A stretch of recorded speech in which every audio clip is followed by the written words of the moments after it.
Hello, and welcome to this episode of Rule of Carnage. This is a podcast, a series of videos, conversations between myself, Glenn Ford, a games designer and developer, with this guy, Mike Hutchinson, also a games designer and developer, where we talk about designing better miniatures games. Now, it's coming towards the end of June. And that means that uh, there's been a lot of conventions going on in the UK, quite a few of which I've been attending. Mike's been attending a few of them. I've been running and demoing our games at conventions every weekend for the last 3 weeks now. Mm. Um, the first of which was UKGE, where Mike was splendid enough to collect the Best Miniatures Game of the Year award for Hobgoblin, both Judge's Choice and People's Choice. That was very decent of me. Yep. Yeah, it's very, very lovely of you to have deigned to do that for them. And now, because we've been running games at conventions. Not only have we been presenting those games to a whole bunch of strangers or some people we partially know, we also had a few people presenting some of their games to us and some of their ideas to us. And I've been thinking a lot. I've been thinking a lot about how to present a game, the right way of getting it across to somebody quickly. What the elevator pitch is for the various games that we've got, what an elevator pitch is, and also, we heard a few.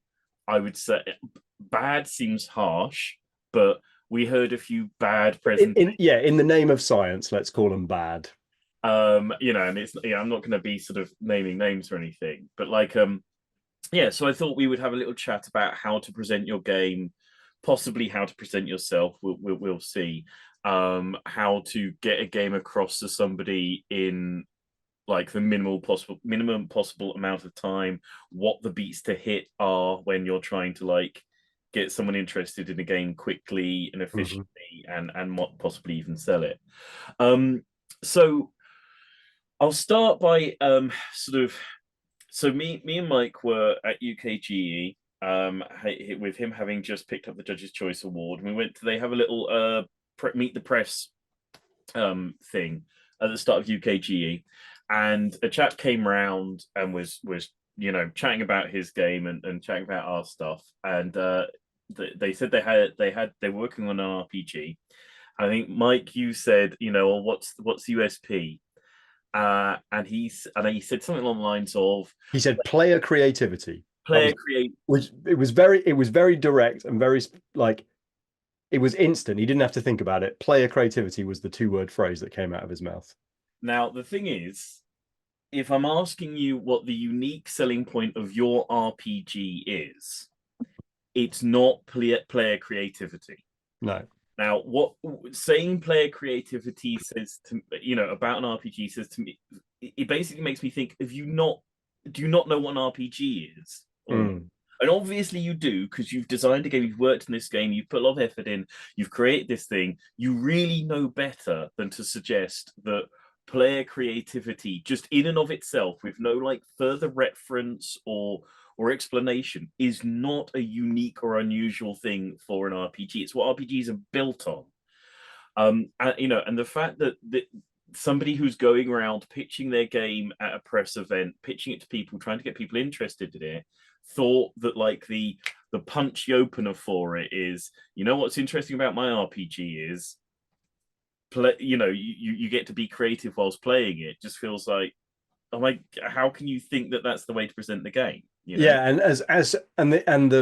the impact on the other end of the conversation is, as soon as he said that, my eyes glazed over and I started thinking about what I was going to have for tea.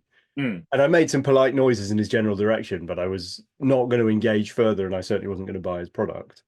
Yeah, absolutely. And I think, when you're when you're looking at a USP, and like, so a lot of the time, obviously, at the moment, I come across a lot of sort of new designers, people working on new games, people trying to develop their games. And and this happens a lot in the Discord. It's not just me asking it, but sort of people will come into the Discord and they'll say, I'm working on a game, and people will say, okay, well, what's interesting about your game? What's unusual? What's the hook? What's the thing? Yeah, what's the hook? What grabs people? And the number of times I hear things like, well, it's a low minis count skirmish game, not a hook. It's got alternative activation, not a hook. Yeah, it's miniatures agnostic, not a hook. These are fine things to mention, like they are important features, and they help me understand what it is that you've got. Yeah, but they're like sort of paragraph 2 of your. If I'm still there after the elevator pitch, there's some of the nuts and bolts that allow me to sort of pin down what you've already given me within a sort of a scatter diagram of what the game might be. So aside from the whatnots to do, the things to do, I think. So yeah, if somebody walks up, if you're at a convention, you're at a stand, you're meeting a potential publisher, you're just trying to sort of talk to anybody about your game to present it to them in such a way that they're going to like bother carrying on the conversation. I think you want 3 sort of generalized points in the first sort of, I don't know, 30 to 40 seconds. The first is the sort of one line setting of the world. So when it's Gaslands, it's always, this is a Mad Max or Death Race 2000 style death racing game. And that's like, there's a lot more. There's Mars, and there's a nuclear war, and it's a televised. If I could even put a slightly finer point on it, I would describe that as, tell me what the fantasy is that you are going to let me inhabit.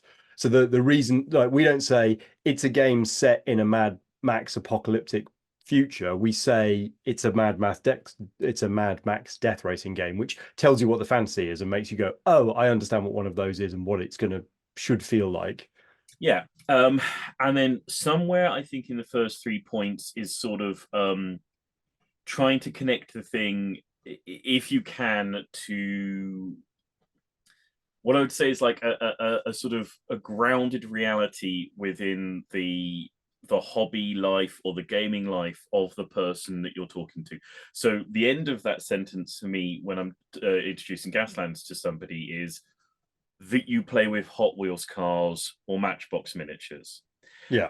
That very quickly places that game in a sort of like, right, okay, I understand, how I get this to the tabletop.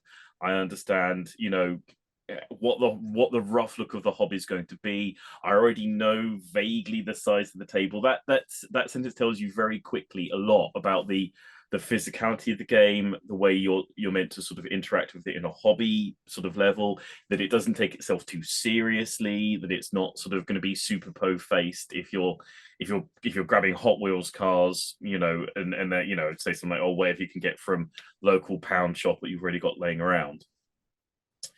And then the third point is to sort of try and drop in some interesting, simple mechanical moments about the game. So for me, the next sentence when I'm talking about Gaslands is, so you get one of these Hot Wheels cars and you race around the table using these movement templates. Yeah. And that's the next step of, all right, okay, I've now got sort of more of a grounding of how the game works. I can look at those movement templates. I can look at a table, because usually I've laid out a little race grid on a table, and already you can start thinking about, oh, I see. So you'd have to like match the spatial whatnots as you're going around the table. And that's like a 2-sentence thing that's hit 3 points that places the game like imaginatively for the player. It's placed the game in a hobby context for the player, and it's placed the game in a mechanical gameplay context for the player. And so those are like 2 really short sentences that really places Gaslands for people in a lot, quite significantly, in what it is, how it's going to work for you, what place it's going to sort of take in your life. And then, I can sort of talk about other things, and you can see the bits that grab people, and like, people gravitate towards the cars or they start sort of looking at the movement templates, and you can sort of go various ways. And I have a whole sort of like, by this point, because it's been interesting these last few weekends, because I don't have this with like Puke Apocalypse or quite Hobgoblin yet, but I've been doing Gaslands for like whatever it is now, 5 years, and there's a full It's longer than that, yeah. yeah, there's a full preset sort of way of talking about it that I go into. Yeah. And then like Legacy, now we've been like showing Gaslands Legacy at conventions. I have a similar thing for Gaslands Legacy that I've very quickly gone into, where it's like, well, you get your Hot Wheels car and you look at the name and you look it up on the website. Okay, again, that's placed it physically. The website gives you a set, and it's interesting and slightly different and not what you expect to hear. I looked yeah, what up on the website. Weird. yeah, Okay, tell me and then, more. yeah, and then the website gives you a set of unique rules that are, for that particular car. And then you play through these narrative campaign scenarios that ask you to stop at various points, and you unlock keywords. And again, that's, the narrative scenarios in the Gaslands world. I assume the person already knows about Gaslands if I'm having this conversation, but narrative scenarios, okay, well, that's the storyline beat there. I flip over my Hot Wheels and type the word in. Well, that's how it works physically in the world for me. And then this website gives me new and unusual rule combinations. That's sort of how it's going to work within the game for me. And it's finding those beats to place and pin down what your game is for the person that you are talking to in an understandable and accessible way, that just everybody's got a sort of, I think everybody's got a sort of hobby like spider web in their head with various games dotted around it. And it's interesting also, like at conventions, you sometimes talk to people and like, okay, I'm new to the hobby. Is this, like, I was presenting Hobgoblin to somebody on the weekend, and they said, is it like Mordheim? And it's like, well, no, it's definitely not like Mordheim, because this is a rank and flank game. I didn't say that, but in my head I was like, well, no, because it's a rank and flank game. But what they mean is Mordheim is a fantasy game that you play with minis. That's like in their head what they mean by is it like Mordheim. And so then it's like, okay, well, is that because they were referring to Mordheim more as a video game franchise? I no. I think they I think it was because they had played like two minis games, and one of them was Mordheim, and the other one I think was 40k.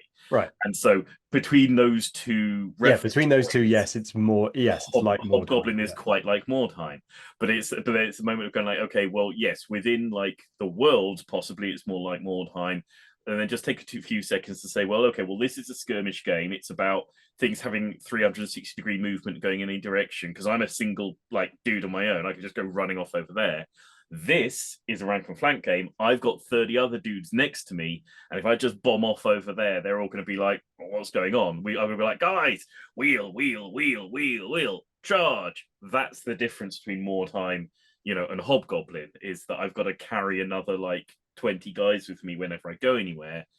And that's a way of like, again, pinning it very quickly down as to what the difference is in the gameplay mechanics and the reason they exist, and the difference between a skirmish game and a mass battle rank and flank game. Yeah, so I think to reflect on my not yet as developed Hobgoblin pitch that I was using over UKGE. So my kind of opening was, this is a brutal fantasy battle game that I designed to play with any miniatures that I gosh darn wants to. And so that's like, it's definitely the opening pitch of like, do you like any of the words of like fantasy battle and I have fantasy miniatures? And also sort of expressing the deliberate, almost aggressive openness of it. And then the next part that I said was, it's a like the gameplay is fast and brutal because I want to play with really big armies, but I'm a dad of two and I need this game to reliably finish in under 90 minutes.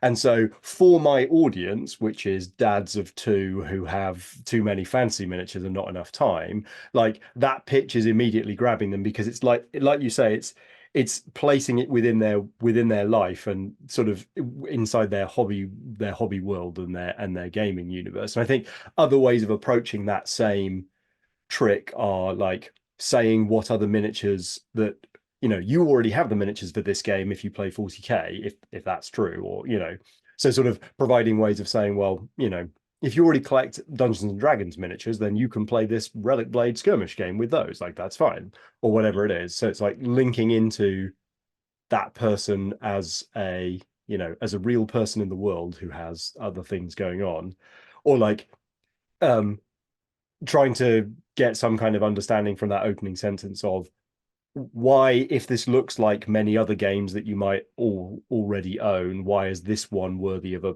consideration for a place on your shelf?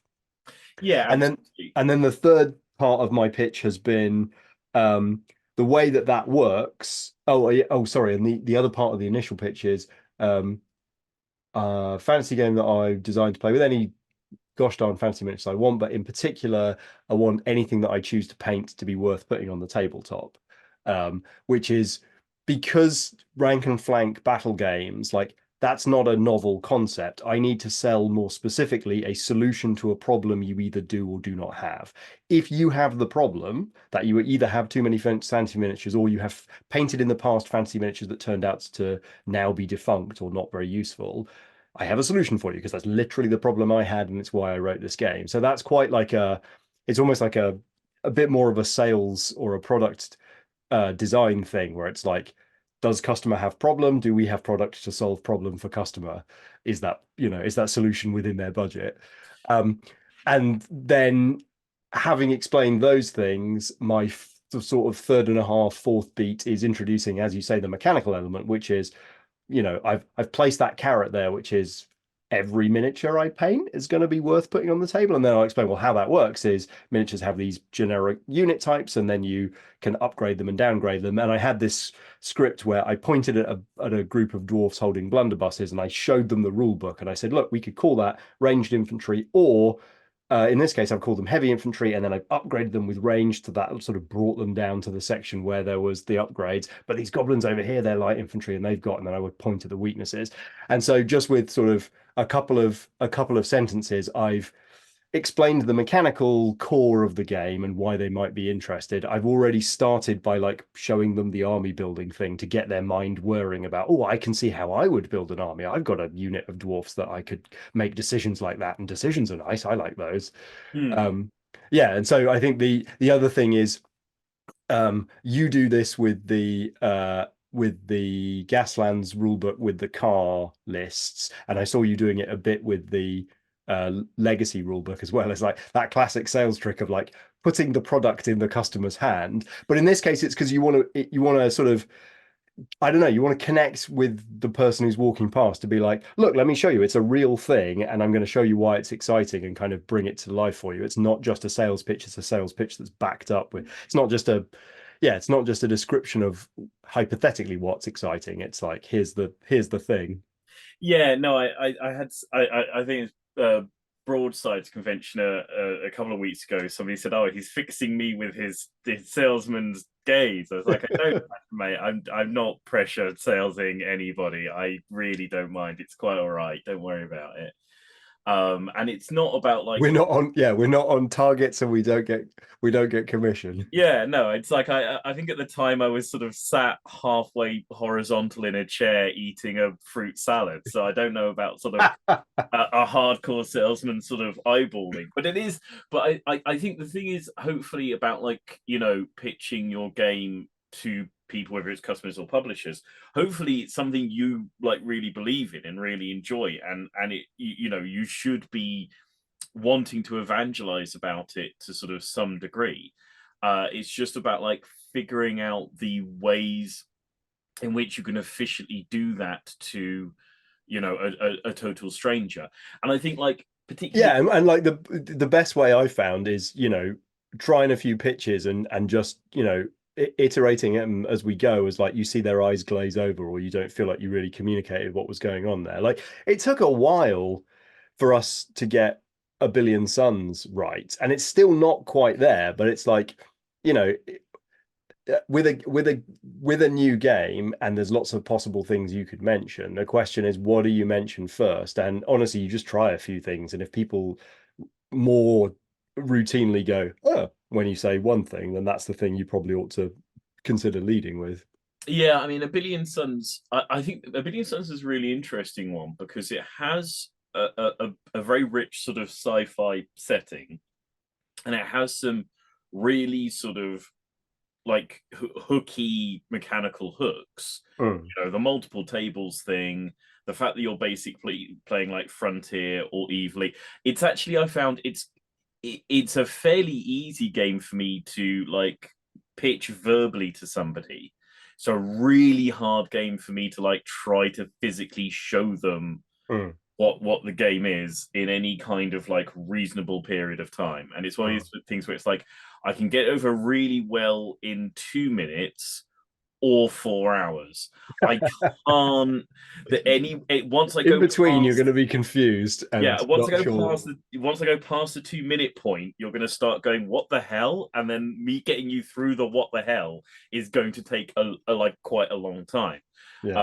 And it's funny because we've stopped sort of physically getting A Billion Suns out at conventions, and I've almost found it easier to sell since we stopped having it on the tabletop because it's like it's a massive, epic, deep space game, but you've got multiple tables. You set up these sort of asteroids and facilities on, and you start the game with no money and no ships. You can have any ship you want, but you go into debt when you jump something in, and you've got to get that debt back by mining those asteroids and saving scientists from those facilities. Mm. If I can stop there, it's all good. It's all fine. I'm talking Yeah. a bit P.S. It's more about 12 quid to have a look at that, and you're like, yeah, it's oh, it's that, all right. That sounds like 12 quid's worth of weirdness. yeah, it's more or less pocket change.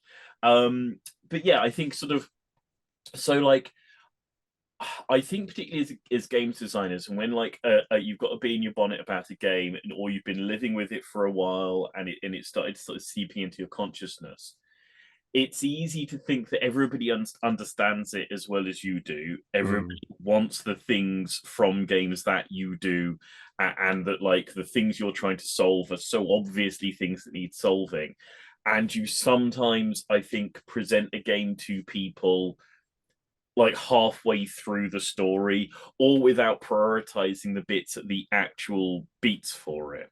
Mm. And I think like understanding which of the bits of your game are the framework and which bits are the sort of the juicy goodness, And often, I think going right back to the very beginning, like the thing that inspired you, the thing that got you excited, that's often the right place to start thinking about your pitch, because how you then implement that and build a framework of rules around that is sort of, it's interesting and it's important, of course, but like something got you excited about designing that game initially. And if you're like, sort of a modern skirmish, warfare game with like, quite a technical stealth system. Okay, I'm interested. Like that's, there's some of those, but if you're like, it's a Spec Ops game that's like, based on my love of Metal Gear Solid, like, oh, okay, right, okay, I'm here. Let's hear more about that. Like whatever it is, like something got you excited, and that's probably carried you through the design.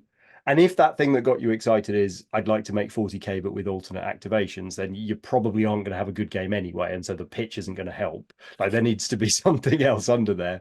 But I think going back to that beginning part and figuring out what the inspirations were, rather than, as you say, sort of presenting what is currently interesting to you as a designer because you're halfway through implementing that beautiful idea into a beautiful finished game.